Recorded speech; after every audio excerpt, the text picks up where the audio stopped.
Leaders of the RBYF Youth Federation, Umden Circle, conducted a surprise inspection at the Umden Primary Health Centre today, uncovering serious deficiencies.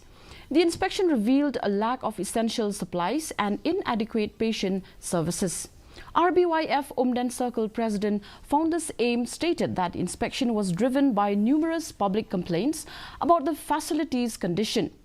Aim urged that these issues be reported to doctor in charge and other relevant authorities, emphasizing the need for improvements in healthcare services.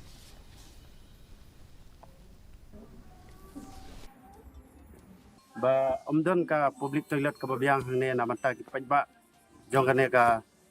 dong ka than Umden jongi baro hi kawe banwan sim dawai hang ne hapo Umden PHC Umden ka public toilet ka babiang Andre ngila keliru na doktor iong ba hoj kadi sisa kata ba Umden hadu menta ka public toilet na benta pajba bawan sim dawai man kasni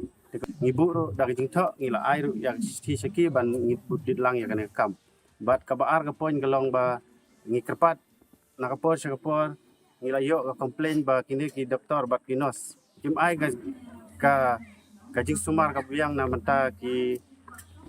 bathia pang hang ne hapo hospital adai ki bawan thia hang ne da dai ki bawan dagoi ka jing pang la ne ki